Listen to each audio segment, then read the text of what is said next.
So it's kind of like a little teary that we're talking. It's the last Comic-Con for you guys.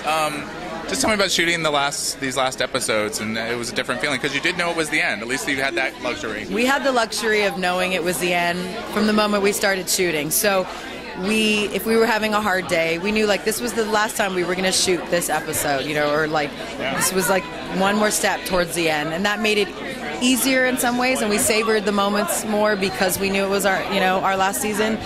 And then I got real emotional at the end, just because it's been such a big part of my life. It's been 6 years, and a lot has happened for me personally, and then I've gotten to play a lot of that out with my character. I had a lot of parallel stories going on in my life. Yeah. I have not seen this Sunday's episode, the Hatchlings episode, I haven't seen it either. But I hear it's a good one for Anna and Cochise. What can you tease about the episode? Because we'll run this. Was that in the second episode? What happened? Somebody said I think Drew said there was a good episode for Anna and Cochise. There is a great. Okay, so I never get to work with Cochise, and I get some great stuff with Cochise. I get some great stuff with Sarah. I got to work with characters this year that I don't always get to work with, and I get to have conflict with some characters I don't normally get to have with. And some characters really go off the rails more than Tom, and two characters actually turn on the second mask. So that's and they go AWOL. So that's going to be interesting to watch. Okay. I'm guessing I'm also hearing that maybe we're going to have some pretty big important deaths on the show in these last episodes.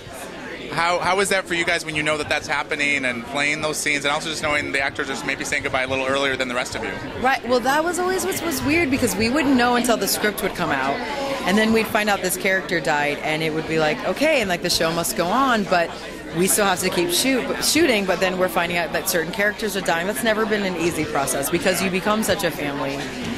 And then you have to remember what you're doing, but also mourn the loss of those characters. But characters need to die. We all were wondering when it was going to be one of us. Yeah. Like, is it going to be me? Is it going to be you? And some people really wanted their characters to die because they thought that would be a cool way to go. Right. Everyone kind of wanted to go out with a big bang. Okay.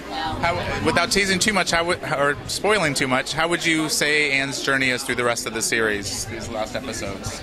I would say this last season is about Anne coming to peace with her loss.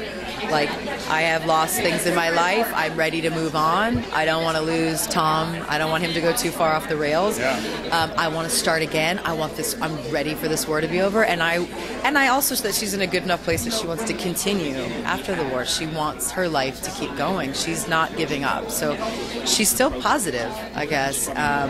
And she's a bit hardened, but still open to love and open to all the other characters. Yeah. All right, can I wait to see what's coming next? I know. My sister Cochise is my favorite. I was going to say, I haven't seen it. I didn't know if I was allowed to talk about that, but I guess I am.